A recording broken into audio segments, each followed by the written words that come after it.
This is how we do it. Thank you, Gandalf. Hello, this is Lisa Russick. Lord. She keeps forgetting listeners and watchers. And this is the podcast We're All Psychic. And we have Dona, but it's not a tarot talk. Oh my God. Dona, do you still think we're all psychic? I absolutely think we're all psychic. Still. She absolutely does. She absolutely does. Same as always. And if you haven't heard from Dona in a while, I guess we ran out of tarot stuff to talk about. And I had this idea that I wanted to do a podcast about self-fulfilling prophecies. And the first person I thought of to join us was you, Dona. You can go there with us. I know you can. I want to go there. So listeners, we do. We all want to go there. It's a great topic. It's fun. It's crazy. Especially if you're a psychic reader professionally or you're even starting out. This is an interesting kind of thing to think about. So listeners and watchers, this is a video podcast on Spotify. And what we did before the podcast is I went to my ChatGPT app with the AI and I got some examples of self-fulfilling prophecies, some practical ones, some metaphysical ones, and I have an example of my own. So Dona, what do you think about all this mess? I definitely know that that self-fulfilling prophecies function in our lives often without us being even really fully aware of them. I agree. Because we do enter or go into each day on some level with a certain set of expectations. Yes. So those expectations then can be affected by what we encounter in our environment, just how we choose to view something. There's a belief system, and I pretty much subscribe to it, at least theoretically, because I can't always apply it, that most events essentially are kind of neutral. Yeah.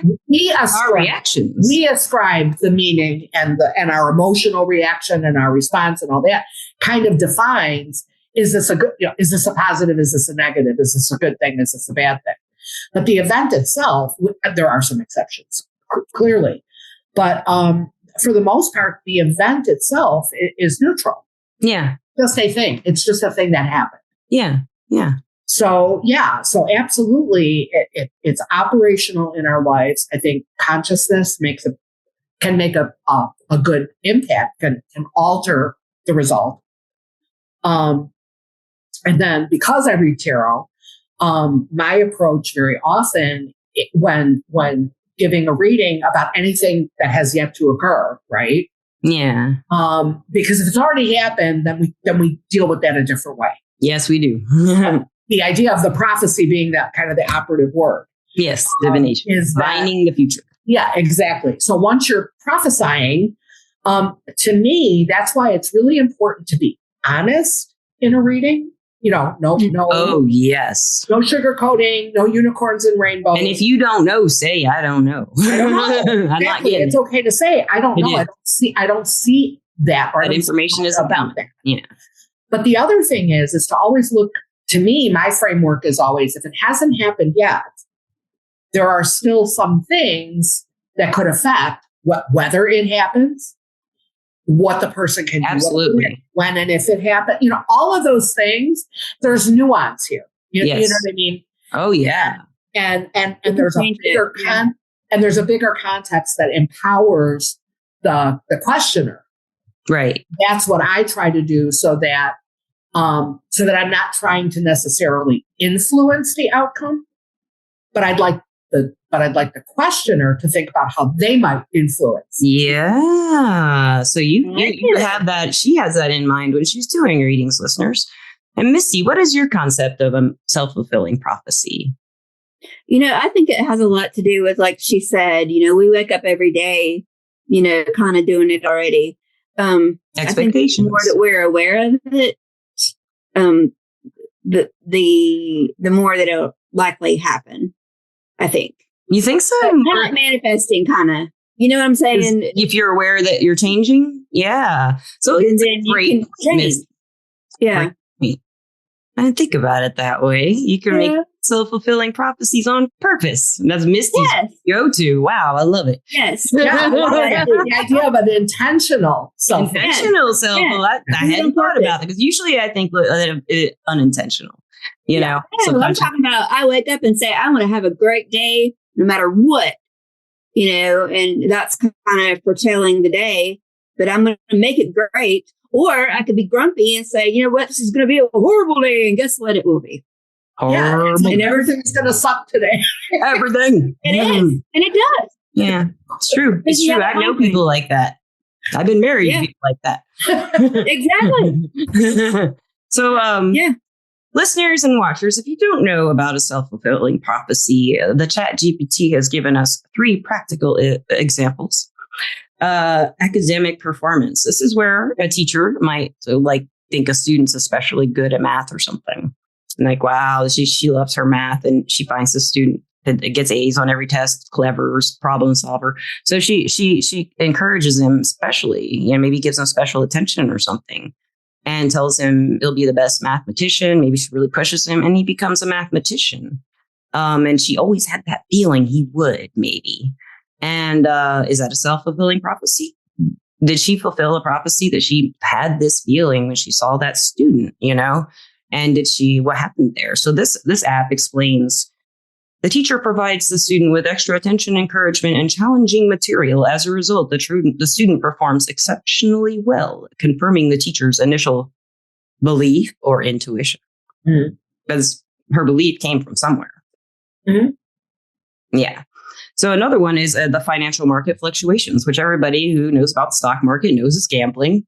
So somebody comes along and I know everything. I'm always predicting everything correctly. I am a talking head about the stocks. Everybody knows me. I'm the best talking head about stocks ever. And I say, well, Google's about to lose a lot of stuff. I don't know why, but they are. I don't even care why, but watch out for Google. Now, all these people are going to panic sell because this guy said so. So is he self-fulfilling his prophecy? Because me. I'm a guy who said that. I have mustache. Okay. But, did he feel that's so these are examples, listeners. And there's one more practical one, nice relationship one.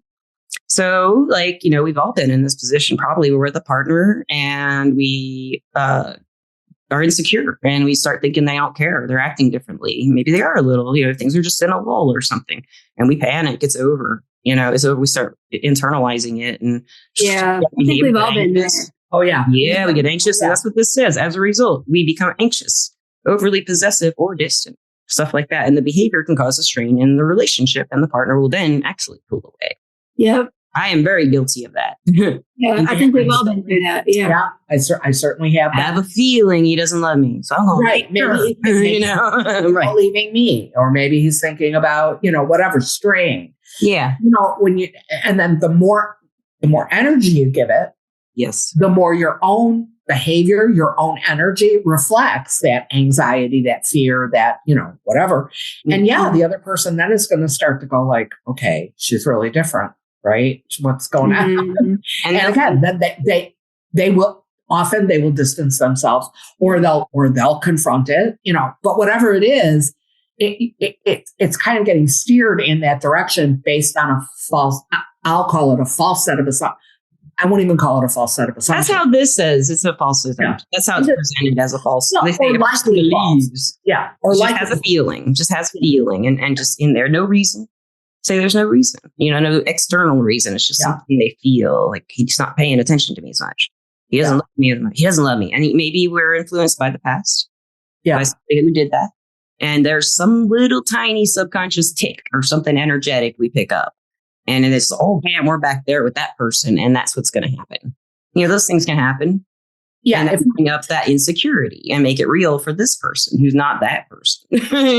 Exactly. But then and then you've got the repeat. Now you've got history repeating. Now you get the cycle of self-fulfilling prophecy. Which then reinforces a self-fulfilling prophecy, which often is based on I'll call it like a core or an overarching belief of like people who say, well, I don't think I'll ever have a successful relationship, or I don't think I'll never have a partner that stays, with me. Right. if you've got that going on, and then the behaviors that we're talking about, yeah, absolutely. I mean, you're going to wind up going down that road, and until you do some shifting internally to question some of those unquestioned or unchallenged assumptions or beliefs, you will keep seeing that cycle, or you'll create a cycle and you'll keep seeing that again. That's and it'll be like, you think it's a spiritual part of your life that you're actually creating, possibly. Or you just have bad taste. Just kidding. We all do. At some point, we've all had really bad taste. I have made some genuinely bad choices. I don't want to make it sound like all of this was something. That I had the only influence, or that I was the only influence on. But aside from that, some of the other stuff that happens in a relationship that's generally in a stable or healthy place, you don't want to steer it off course by letting those. Some people have that habit. They think that that's a relationship because that's what they've had before, or parents or something. Yeah. Their influences is that's love, or and that's what love is supposed to look like, or that's what's supposed to happen. Yeah, it's an expectation that is based in a false intuition of a situation from before, probably, where you didn't listen to your intuition and you were right. So maybe that's one way. But as psychic readers, like aren't you ever surprised when you get a client to tell you something happened and you predicted it, but you gave them step by step how to protect themselves or something? Or, okay, this is kind of a weird one, but I won't get into too much detail. But I had a client, she was in an abusive relationship, and I suggested to her to get a restraining order. And that day she did get a restraining order, and he attacked her, and she protected herself because of what I had suggested to her. Yeah. And did I self-fulfill that? I mean, did I make that happen? I don't think I did, because if she hadn't contacted me, she wouldn't have filed the restraining order, and she wouldn't have been able to protect herself with the weapon she had that I recommended she carry. Well, and for me, when that happens, you were available in her world. Yeah. And something in her sought you out. Right. And sometimes we do need other people at times. We do. To guide us, to protect us. To second guess us too. Yeah. Yes. Yeah. Good point. Yeah. So you've got this thing going on where, again, out there in the multiverse, there are various people, things, whatever, that can help. But again, only the person taking some action. The other thing, yeah. And the other thing, we all know this as readers too. Sometimes you will give guidance or even outright advice. I normally try to avoid advice unless I'm specifically asked for it. That's why I like Everclear. It's supposed to be advice, because I never do either. I'm just like you, Donna. I won't give advice unless I'm asked for it, usually. And even there, I try to be careful and say, if it were me. Yes. Because again, ultimately, this person still has to make their own choice. Yeah, yeah. But we all know, because we've all had it happen. Someone asks, we give our best answer based not only on our psychic abilities, but our compassion, our empathy, our desire for them to, succeed, right? To be loved, succeed. And they decide they're going to go in a different direction, which is entirely their right to do. Mm-hmm. But when that happens, it's like, well, you did the best you could, right? And at that point, you can only say whatever this person's journey is, that was their choice. Yes. And thank goodness she made the choice. Yeah. And it resonated, I'm sure, what you said, to her and everything. And I had told her 3 other times to get restraining orders, but this time I really was like, I felt the fear. I felt something coming. Yeah.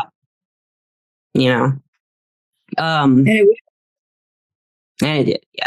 Mm-hmm. But she, I don't know what would have happened if she hadn't. Like you said, she's the initiator, and that she's the magician, and in that, if you were to use the tarot example, yeah. And she made something happen by contacting me, and then I suggested stuff to her, and the outcome, if she hadn't called me, would have been probably different. Maybe, she wouldn't have been filing a restraining order, which protected her in the end.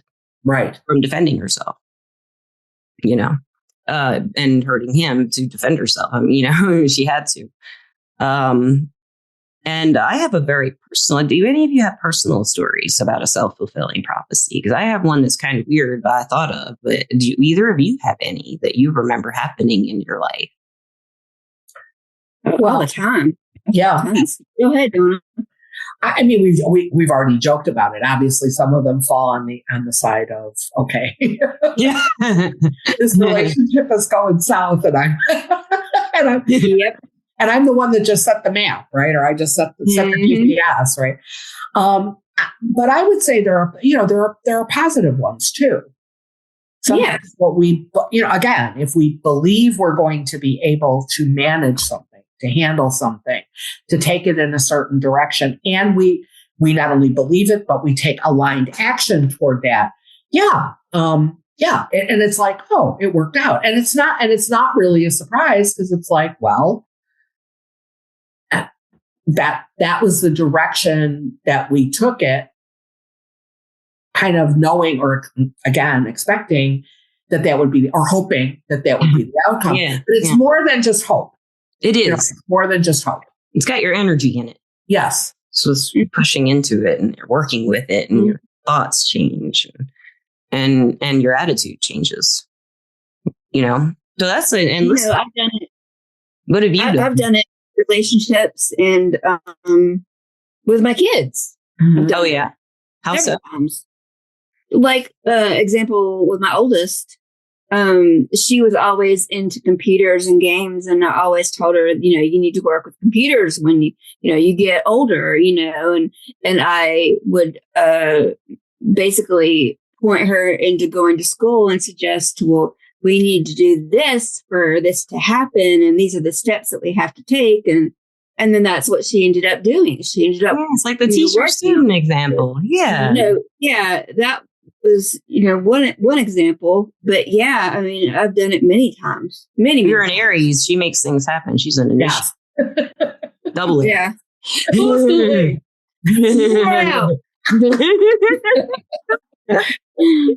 Well, and the other. All right, Leesa, what about you? Yeah. Oh, what were you going to say, Donna? What were you about to say? Go ahead. I want to hear you. Okay. It's not a fun story, but it's kind of weird. So, listeners, I have a tarot deck called Kitty Quest Tarot. If you didn't know, I created it with digital art of cats I've had the pleasure of loving all my life. And when I was married to my second husband is when I created the deck. And it took forever to write the guidebook. And I did several print runs, and only one deck printed correctly. And the rest of them just kept messing up, and things were wrong, and this and that. I took it to different places and tried different things. And then in December of 2020, I made an order with a company, and it was for, I think, 10 decks. And you could order in small amounts like that from this one company. And they came, and I opened one. And I opened another one, and opened another one, and then opened another one. And all the cards were a little off, but the King of Cups was completely cut off. And now that's the card I associated with my husband at the time. And especially that card because of the cat that was on it, is what a cat he liked a lot.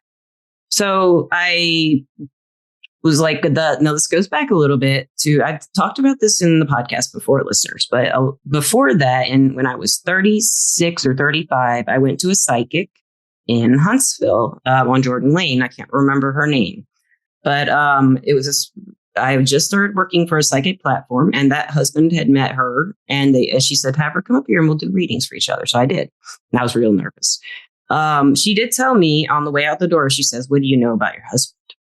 And I said, well, I feel like he's going to die younger than me, or young.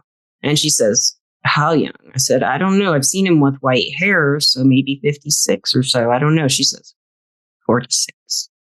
And I was like, but I was like 35. I was like, forever, that's 10, 12 years. That's never going to happen. Now that'll happen.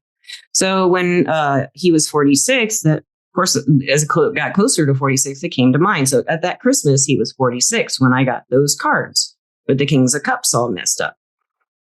And I could not get this deck to print worth to save my life. And I had it named the Hazard Cats Tarot because my last name was Hazard. And we always called all our cats. We had a lot of cats at sometimes, and I called them the hazard cats. So throughout that spring, things changed. My ex had a temper, and he always had. And by the end of the spring, something happened that I just knew it was over. And I still waited 3 months, and I ended the marriage in August. But there were all these little other signs all the way through, wondering. I knew something was going to happen, but I didn't know what. Something was going to happen to him. Something was going to happen in the marriage. Something was going to happen. 10 of Cups kept coming up reversed all the time. And I think, he didn't die when he was 46, but our relationship died. And the cards, all those things influencing me to face my subconscious. That's why I noticed them. I needed to do that healing and not be hurt like that anymore with the harsh words. So there's a self-fulfilling prophecy. I knew something was going to happen, but slowly the subconscious stuff was working on me, telling me to notice this, telling me, because those were really weird coincidences. Weird things happen. And that's how I took them. Something's going to happen in my relationship. There were other things too, the other signs, and then when that event happened in May of 2021, I knew it was done. I knew the truth then. And he was too tough on me. Let's put it that way. He almost got physical, and I just said, "That's it." As far as in my heart, it was just a man broke my heart. So I did leave him, and I'm a little happier now. I'm feeling that's a lot of healing involved. But was that a self-fulfilling prophecy? What was I really feel like that was my subconscious trying to get me to pay attention, take control of my life, and not be talked to like that anymore, because I was starting to feel like I was the things he was saying I was. Yeah, the thing with emotional abuse, because I've experienced it. Did you believe it? I did. You absolutely believe it. You take it in. It's control. It tends to be your reality. It does, and it's control. And it's control, because a person who doesn't think much of themselves or believes a lot of really negative,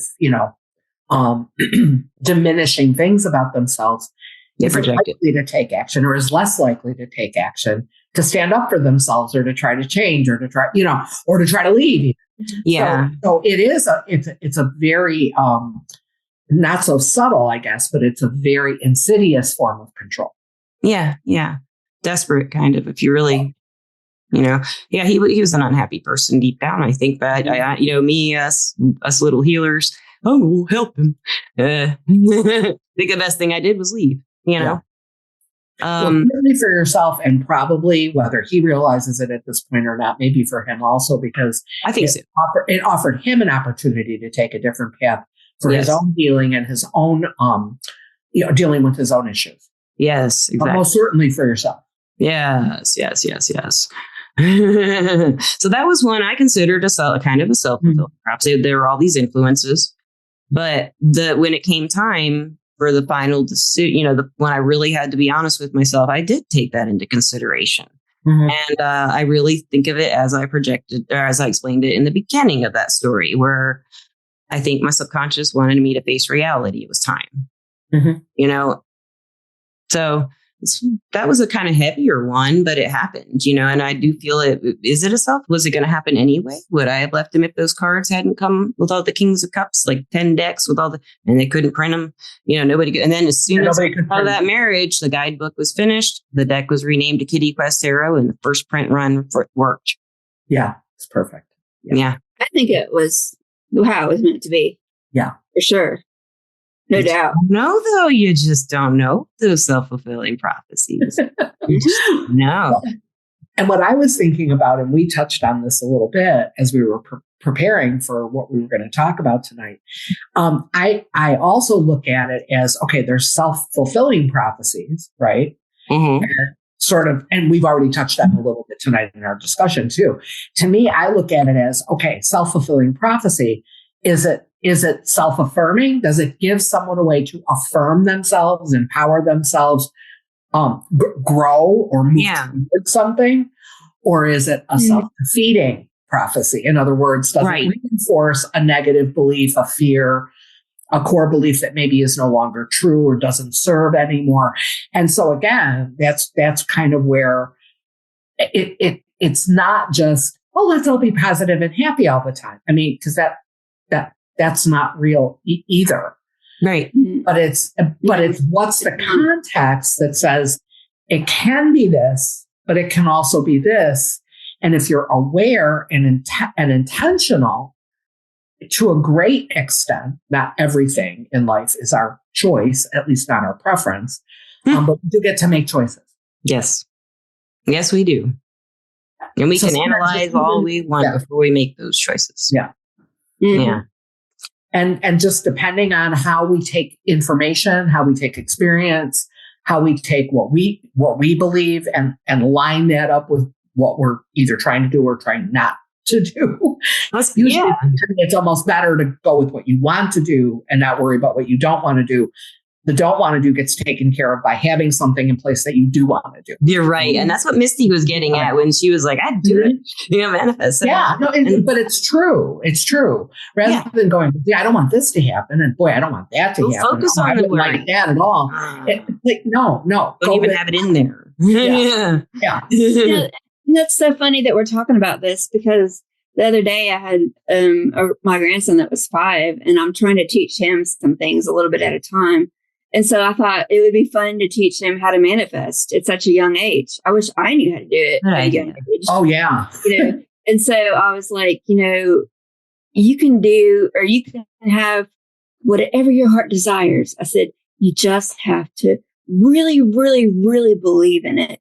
And I said, and sometimes it doesn't happen in the time that you want it to, but eventually you keep that thought in your head and it will happen. And he said something the other day and he said, oh, Yaya was right. I can manifest stuff. And I didn't ask him what it was about, When was that? I love that. That's the best. That is awesome. Yeah, I think that's kind of cool, for us to teach kids, you know what? You can do whatever you want to do. Just keep believing. That's an example of them doing not when you're an adult, you can be an actor. Right. It's like right now you can make something happen. Right. You think and hope. And and the mindset changes. You see opportunities. You see positive things happen. You look for the chance to get what you want because that's the end. And I think and I think especially because in a lot of ways, you're absolutely right, Misty. I wish someone had taught me that when I know. But again, the idea, especially because you go through such a period with kids where everything is no. I know. And that's you have to go through that part of it. That's what I was scared of because the first thing he said out of his mouth was, well, I want a computer. And I was like, oh shit. What am I doing? But I guess if he really wants that in his head, then he'll manifest it, I guess. Or I'm going to be broke. One of the two. Maybe he'll manifest you winning a lottery ticket or something. And ask him for some numbers based on him wanting the computer. Yeah. So listeners, I'm sorry, what were you going to say? Oh, I was just going to say, along with all the no that I think sometimes you have to do, especially because you have to set some limits and some boundaries. You do, yeah, because they're just not ready, right? They're not ready for all the choices. No. And that's why I was struggling. Yeah, it's hard. But I think the timing of what you told him, you know what I mean, especially now if he's kind of past the whatever the terrible twos age or whatever. Yes. He's at a point where believing that he can, that he has agency, right? That he can influence his world toward what he wants, toward getting what he wants. Yeah. I think it's really, really wonderful. And I think obviously it's an overlooked or an under, that's the best idea. Yes. That's brilliant. Yeah, that's wonderful. Yeah. Good grandma. Good grandma, right there. I'm going to be the crazy grandma for sure. Grandma said, I can manifest anything. Will you tell your grandma? I don't think she's right. Well, listeners and watchers, I did ask the Chat GPT about some metaphysical examples. I think we've covered quite a few. But they give us the law of attraction. So that's just what you were saying, Donna. It's basically your positive or negative perspective will influence how things go, is basically what the law of attraction is saying here. For instance, if someone strongly believes that they will achieve success, they might unconsciously adopt behaviors and attitudes that facilitate success, making it more likely to happen. And then they have the psychic example, predictive dream. This is kind of interesting. So someone has a vivid dream predicting a specific event in the future, and such as an encounter with a stranger. The individual becomes so engrossed in the dream and what could happen. I guess the stranger's pretty fabulous. So you think the stranger would be like special because she gets so obsessed and engrossed. She gets engrossed in the dream that she starts to act differently and places herself in situations where the event is more likely to occur, leading to the prediction possibly coming true because she'll be out there looking. And then we have, let's see, curses and hexes. Everybody knows about that. I think they're real, but they can be implanted. They can be implanted too. And just a suggestion. Yeah. A lot of psychic readers who are scammers do that. I know I've heard of someone who actually puts the curse on the people when they're at their place and then tells them they have a curse. I've heard of it. I don't know if it's true or not. I've heard of people doing stuff like that. Wow. That's really good. Yeah. I wouldn't trust. Yeah, that's hard to trust people with that. But the main thing is, even if like you were, go ahead. Oh, I was about to say what you were about to say. I think even if Oh, okay. You say it. You say it. Even if you haven't actually placed a curse on someone. Okay. Even if someone hasn't actually put a curse on you, creating the fear and the doubt and the insecurity that comes from, oh my God, I've got a curse on me. And then exploiting that, fear is big. Wow. That down here in the South, I've had so many clients call me. Men are the main ones who are like, I think she cursed me. A few men every once in a while have called and said that. But women, a lot of the women who come to me think they have an attachment or they're cursed. Most of the time, they are just very, very much working with their energy for the first time, and it's exploding. And I've never, I'm not like good at seeing curses and stuff like that. I don't pick up on it, but I can tell if somebody's influenced by whatever, what. But as far as like one that's not really there, it's really mean to do and cruel to do to people who like the scammers do, and they like say, pay me $2,000, I'll take this curse off. Doesn't exist, but they tell them all these details because maybe they are energy workers. They do know about their past. And then they say, well, for $2,000, oh, Dona, frozen. We'll remove this. And 3 weeks later, oh, no, it's not gone. It's not gone. I need $4,000. It's a lot more complicated. So like a lot of this stuff. Listeners, if you've heard of if someone tells you that you have a curse and you had no idea, you don't feel weird, and the psychic tells you that, scam, especially if they ask for thousands of any money to remove it. Because to fix the curse or to remove the curse that you don't even feel. You can do it yourself. Right. You can. Misty's got a great point. Yeah. Misty, that's the good point. Yeah. With your intentions, you can do it. Or if it's a real curse, and if it's a fake one, no, I don't. That's if it's a real curse. But even if they're trying to scam you, you can fix it and you can go feel your energy. Is there really a curse? Yeah. No. But if you're worrying about it, you're more likely to possibly fear and bring fear. And that's going to create it. Yeah. And I have had clients come to me. My bottom line, because I don't necessarily see it. I mean, I might see if someone has ill intent toward them, right? Doesn't like them, wants them to fail, is maybe working jealous or something.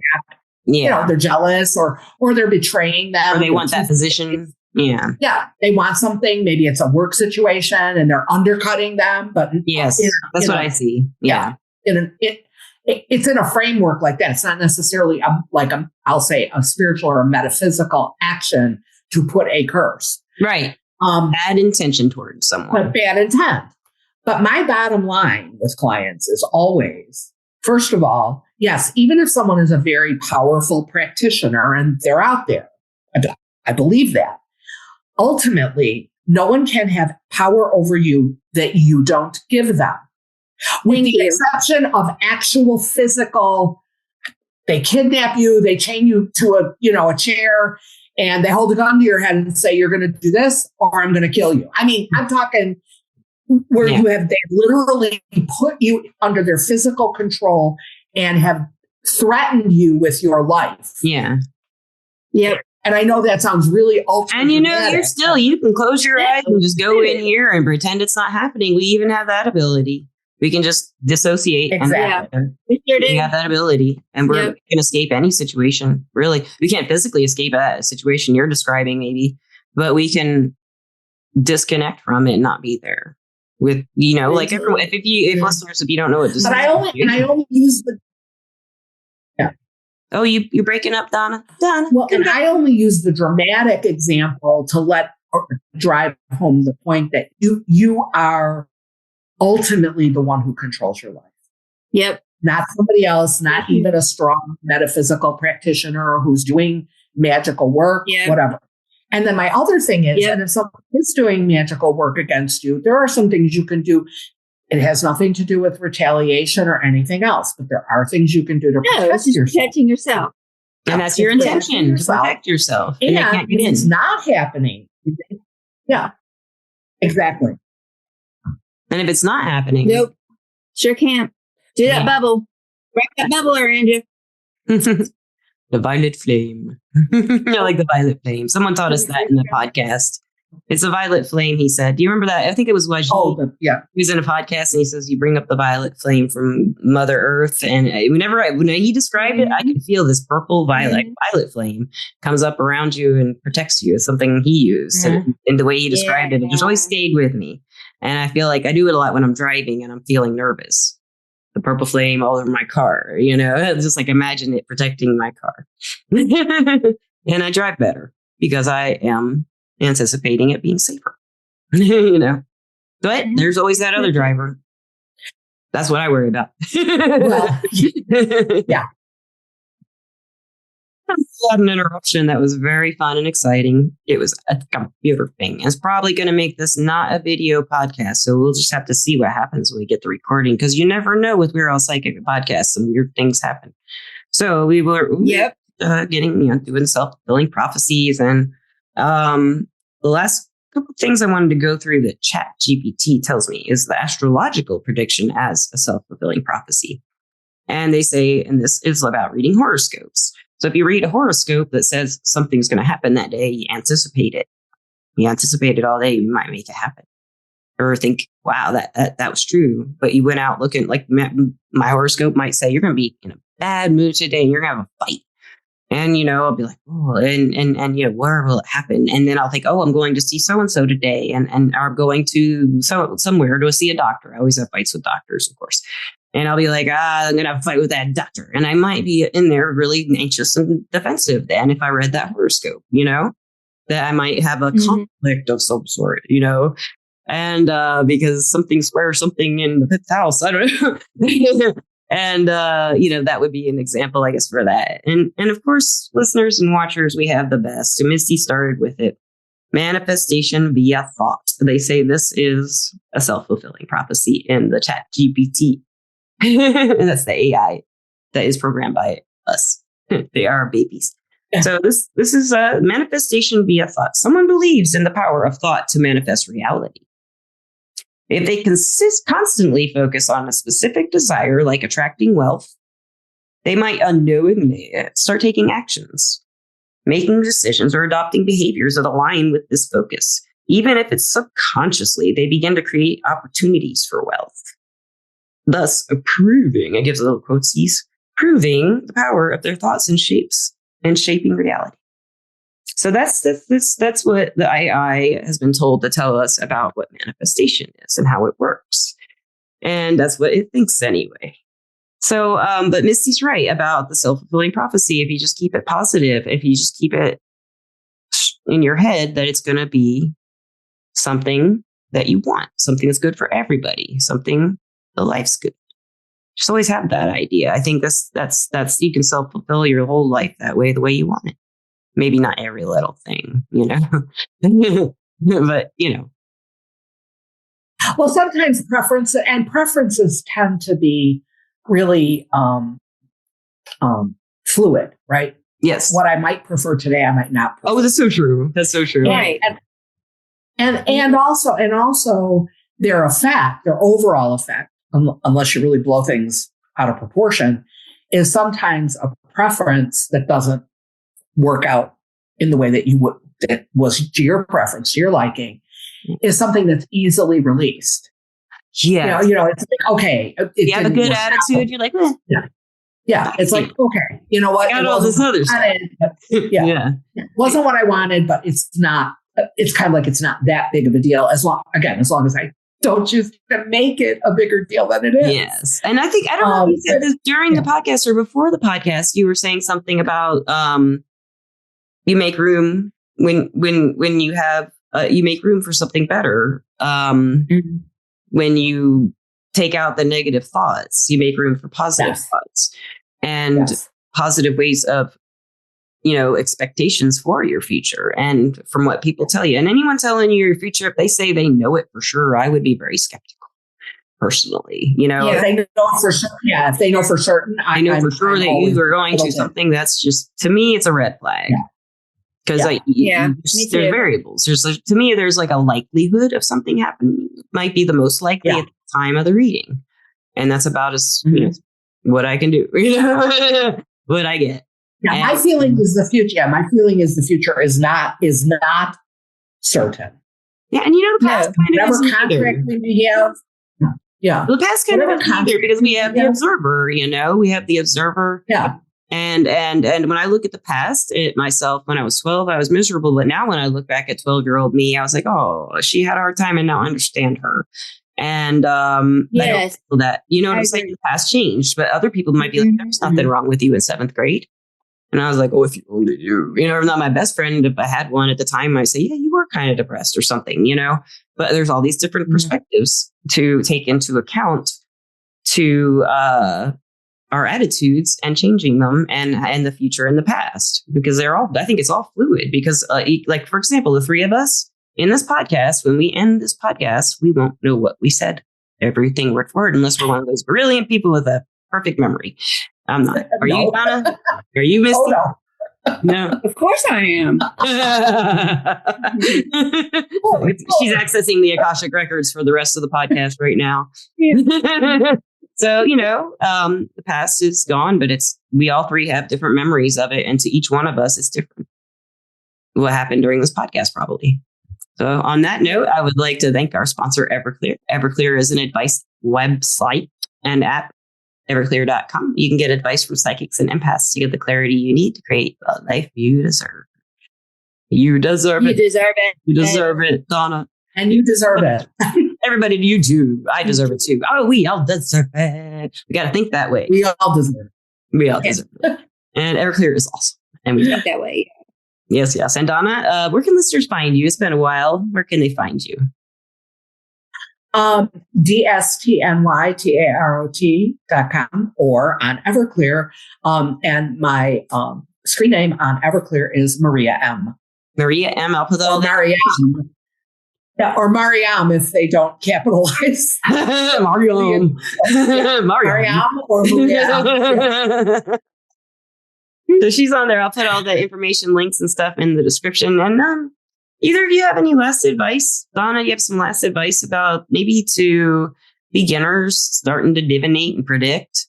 They don't want to influence. So what would be good advice for them, do you think, to keep in mind while they're doing it? I would say, have respect for your client's agency, right? A client that comes to you. I think most of us work with people who are adults, 18 and up.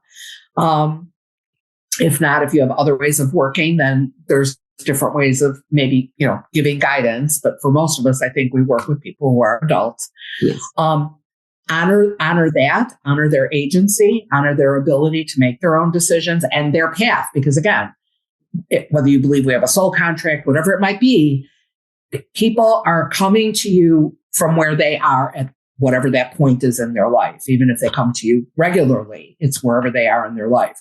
I look at our job, my job, as a way of facilitating their journey, not making their journey my journey. Yes. I'm just walking the path with them. Yeah. And I want to honor them. And I want to give them as much information, guidance, assistance, love and compassion that facilitates their process. Love that. And whatever they need, healing, encouragement, whatever it is, you help. Whatever it is they need, but not make it mine. That's great advice. Yeah. And that's perfect. And lastly, I'd like to thank you, Misty. And is that Frank you're scratching over there, Misty? Princess. Oh, Princess. She's hiding. And Donna, as always, thank you so much. We love having you. It's great to have a podcast that wasn't about tarot. We have to have a lot. Thank you. And I love being here with you guys. And honestly, pretty much whatever subject, tarot, non-tarot, tarot mixed with other things, I'm up for whatever. Anytime, anywhere. Thank you. We will think of you again and again and again. Thank you so much, everybody, listeners and watchers. We love you and have a wonderful time wherever you are. And peace out. Bye.